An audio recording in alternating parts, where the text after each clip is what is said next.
in the 9th Senate, being the 11th of June 2021. In order to commemorate this day, the Senate resolved to embark on certain activities, and we identified 4.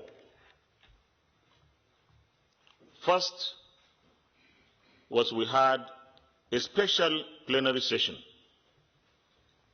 That session provided senators the opportunity to review our activities both within the chamber, within the National Assembly and outside of it, in discharging our legislative duties and obligations. And of course, we believe that we had done well in some areas,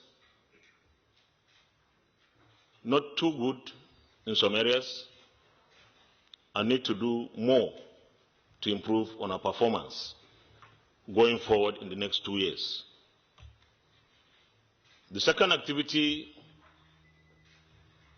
was to visit the internally displaced persons camp in Wasa, here in the FCT, at the outskirts of Abuja. The Senate made a donation of food items and other essentials worth 10 million to the IDPs. We wanted to do that to show our empathy, to identify with those Nigerians who unfortunately today are refugees in our country, their country. And as responsible citizens, representatives and leaders of this country, that is the least we could do. But beyond that, we feel very strongly that what the IDPs in Wasa and indeed across the country need is not empathy. It's discharge of obligations that government owes them. That while they remain in the camps, government must be responsible for their feeding, for their health care, for their security, and ensure that nobody infiltrates and causes harm to them. But we're in a hurry to get them back to their various communities. Today, this press briefing is the 3rd segment of the line of activities we have to commemorate our 2nd year anniversary. The press briefing is to speak to Nigerians through you, to speak to those that have brought us here to the National Assembly on what we have done, what we'll be doing to make Nigeria better, to secure the lives and property of Nigerians, to continue to support any effort by anyone to keep Nigeria united, to provide an equitable and just society and country, to provide a country where citizens can act out living in whatever endeavor, legal and legitimate endeavors they choose to embark on. So I have a prepared speech, and I will keep to it as much as possible. My speech is titled, Beholding the Silver Lining in Nigeria. Beholding the silver lining in Nigeria. I'm very delighted to address you once more on the auspicious occasion of the second anniversary of the 9th Senate. The remarkable anniversary of our inauguration has featured glorious comments from distinguished colleagues across party lines and has seen us visiting the Wasa internally displaced peoples or persons camp here in Abuja. We have considered it worthy to address gentlemen of the press as a veritable means of reaching our constituents, the electorates, and the Nigerian people, to appraise them on the state of the nation from the point of view of the Senate or the legislature. The three-pronged agenda of the present Senate, the legislature, and indeed the administration are basically hinged on fighting corruption, eliminating insecurity, and economic transformation of our country. The mutual dependency and interrelationship between these key objectives cannot be attained with executive pronouncement and action alone, but also with the complementary support of the legislature towards strengthening existing institutional mechanisms or creating new institutions as a means of attaining these laudable objectives. This Senate, the 9th Senate, and the National Assembly have shown exceptional patriotism in seeking solutions to the challenges facing our dear country and in the interventions we have made to some emergencies that confronted us in the last 2 years. We have been resolute in our approaches, committed in our deliberations, and forward-looking in the regulatory frameworks that we proffered cognizance of our goal as legislators eager to leave a lasting legacy. The 9th Senate has, for instance, been decisive in its interventions on the problem of insecurity in our country. We mince no words in calling on Mr. President to inject fresh energies into our armed forces to bring in new initiatives in the fight against insurgency, banditry, and kidnappings. We are glad that Mr. President heeded to our calls, besides those of other well-meaning citizens, and effected the needed changes. The result of this is the renewed zeal animated by our gallant troops in the nationalistic fight to rid the country of all forms of criminality. We also believe that there is need to overhaul the entire security architecture for optimum performance by our security agencies in our effort to protect the lives and property of Nigerians. We have severally demonstrated that fighting an asymmetrical war is different and requires a multi-pronged approach, given the unconventional means of the enemies. We salute our armed forces for their sacrifices for fatherland and are assured that absolute peace shall so return to our dear country. We shall continue to provide all legislative support to the services consistent with our constitutional roles of appropriation, legislation, and oversighting. The Senate calls on all Nigerians to keep on supporting and praying for our men on the battlefield, realizing that we are all stakeholders in the building of a peaceful, virile, and prosperous nation.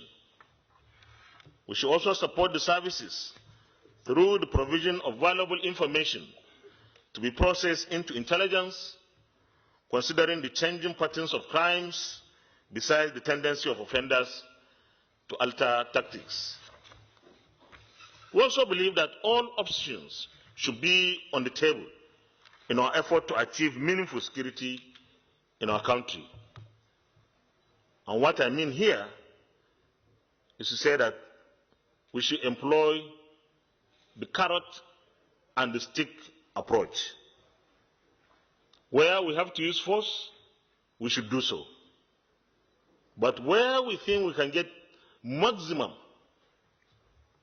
outcome without using force through engagements, we should do so. We should engage.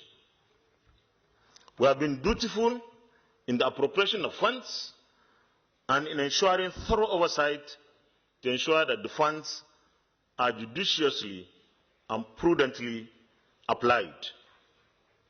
We shall not detract from our responsibilities in accordance with our oath of office. The Ninth Senate has also aligned with the executive in the fight against corruption because the malaise has been a bane in our development efforts. Waste and diversion of public funds are ills we cannot tolerate, especially in the face of dwindling resources, increasing national debt, against the background of the need to stimulate the economy through the appropriation of funds for infrastructure and utilities. The achievements we made in transparency and accountability reflected in our dutiful oversighting, the exposure of inordinate practices during public hearings and budget defenses, and in seeking clarifications for hazy expenditures and procurements are fees that we have to sustain to harness the longer-term benefits. Ministries, departments, and agencies are enjoined to imbibe prudence and proper bookkeeping to prevent future exposures to allegations of infractions. We have a duty to strengthen our governance mechanisms and institutions in accordance with the reform drives of President Ahmad Buhari and the administration. The restoration of the annual budget cycle of January to December is yet another milestone in the actions of our National Assembly towards accelerating economic transformation in our nation. Private sector economic activities in Nigeria are strongly influenced by policy pronouncements and actions of the government through the annual budgets. The annual budget contains key macroeconomic policy objectives and targets that are desired to be achieved by the government, hence serving as tools for corporate policy actions and projections. The persistent delay in the annual budget cycle before created avoidable disruptions in corporate strategic planning and operations. Additionally, provision of social services and infrastructure were also distorted. With certainty in the annual budget cycle, a clear macroeconomic confidence and predictability is now infused into our national economic life, hence accelerating our drive towards economic development and prosperity for all. Complementary to the annual budget cycle of January to December is restoration, is the support given by the National Assembly for our reverting back to the culture of national development planning. The Ninth Assembly is fully in support of the federal government efforts towards the Nigeria Agenda 2030 long-term plan and medium-term plan 2021 to 2025, currently being conceived by the Ministry of Finance, Budget and National Planning. We believe that having a clear linkage between our annual budgets with a medium-term national development plan would facilitate a more robust national development strategy anchored on macroeconomic stability, prediction, and continuity in a more organized and structured manner for the ease of attainment of national development and prosperity. The role of the budget cycle in the circumstances is important. We remain proud of our achievement in this respect and are dedicated to sustaining it not just through the lifetime of this Senate, but to leave it as one more legacy of the Ninth Assembly. The COVID-19 pandemic is yet another global health disaster that the Nigerian government and National Assembly had to contend with in the first quarter of 2020. With the global shutdown of economic activities and businesses, Nigeria cannot be insulated from its negative economic effects, coupled with our local measures that also disrupted local business activities, supply chains, and business closures. These have had devastating impact on our lives in general, but economic activities in particular, hence thrown our economy into another recession. As a means of providing relief to Nigerians arising from the pandemic, the Ninth Assembly approved expeditiously a series of requests from the executive towards funding all activities relating to the pandemic for procurement of emergency medical equipment and supplies and all related activities.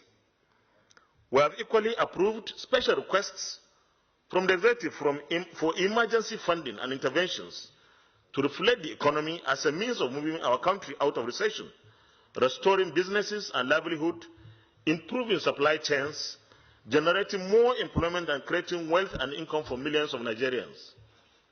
The resulting effect of these actions is that Nigeria was able to move out of recession in the last quarter of 2020 with a GDP growth rate of 0.51% in real terms in the first quarter of 2021, marking 2 consecutive quarters of growth following the negative growth rates recorded in the second and third quarters of 2020.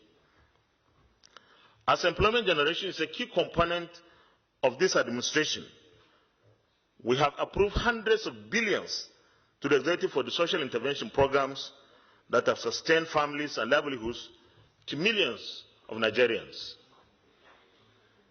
Our funding approvals for Empower program have created over 500,000 employment opportunities for Nigerians in the last 2 years alone. Though our economy is still dominated by the oil sector in terms of revenue generation and foreign exchange receipts, our resolve towards diversification is unparalleled. We have and are ready to provide every support through enabling legislation and funding for all institutions promoting non-oil exports as a means of strengthening our economy away from oil dependency and global realities of a future away from hydrocarbons. Though we still have a lot to do to restore our economy towards steady growth, we are confident that with the support of all critical stakeholders, we shall realize our cardinal objective of growing productivity for full employment and sustainable development. In the area of good governance, we have demonstrated practically in our oversight functions the need for proper management of resources and providing proper check on the executive as means of deepening democracy and strengthening separation of powers. We would work to ensure financial autonomy for local governments, state legislatures, and judiciary, all in line with our principled stand of strengthening democracy in Nigeria through practical implementation of the doctrine of separation of powers. I shall reiterate once again that we are closer to the end in passing the important bills still before us, namely the Petroleum Industry Bill, PIB, the Electoral Act Amendment Bill, and the Constitution Amendment Bill within the remaining days in this quarter. It is a mark of excellent effort that the Ninth Senate is so ready to pass the Petroleum Industry Bill after 20 years of failed attempts. This should happen this June by the grace of God, and it should increase accountability, probity, transparency, efficiency, equity and justice in that vital sector of our economy. Our determination to pass the bill is additionally in line with our resolve to be a result-oriented parliament where our activities are hallmarked by quality, timeliness, and actions that are focused on the people. Our efforts on the electoral bill are also noteworthy. The bill should not just improve the nation's electoral governance system, but will strengthen our democracy that we have all built since 1999 in this Fourth Republic. The 2023 general elections will be the 7th in our electoral cycle since the dawn of democracy. The onus is now on us to consolidate it, partly through the bill, given the important innovations embedded in it. We will finish work on it before our annual recess in July. We have a goal to deliberate on the report of the Committee on the Amendment of the 1999 Constitution in July. Before we proceed on our yearly recess as well. So both,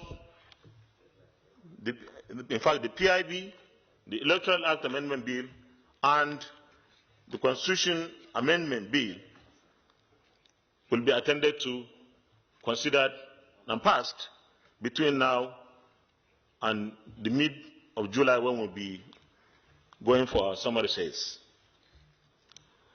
Mindful of the significant place of the citizens in our democracy, we recently concluded a regional tour of the country to provide opportunities for our citizens to be closely heard and consistent with the drive to build consensus around issues.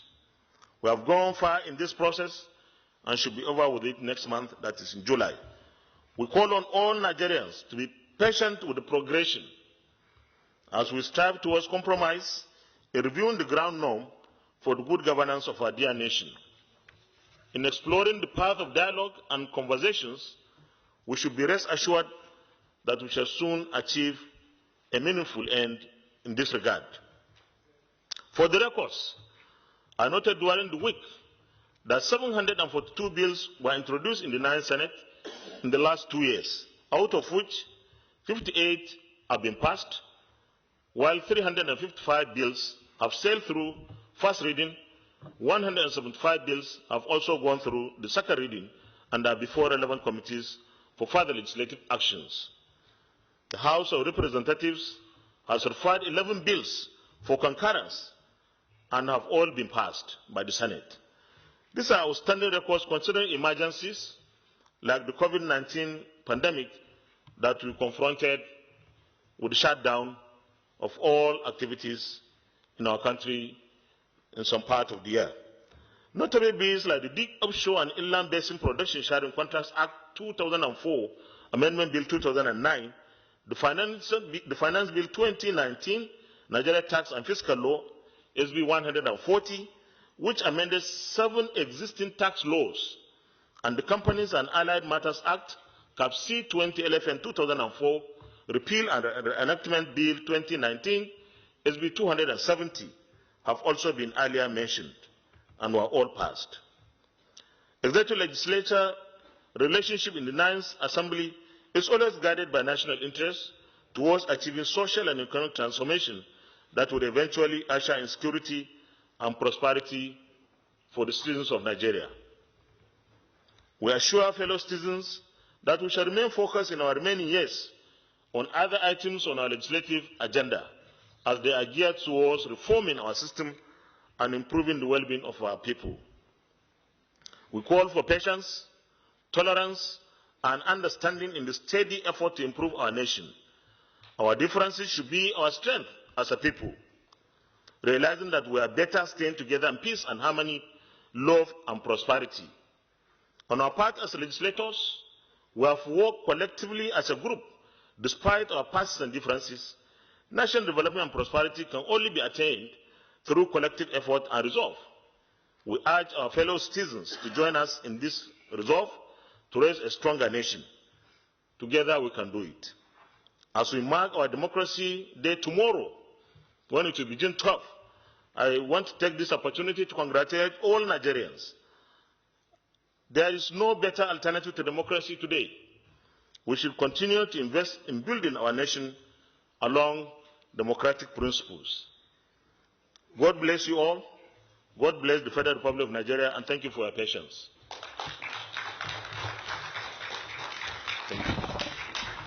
Thank you very much, Your Excellency, the President of the Senate. Very quickly, once again, to save time,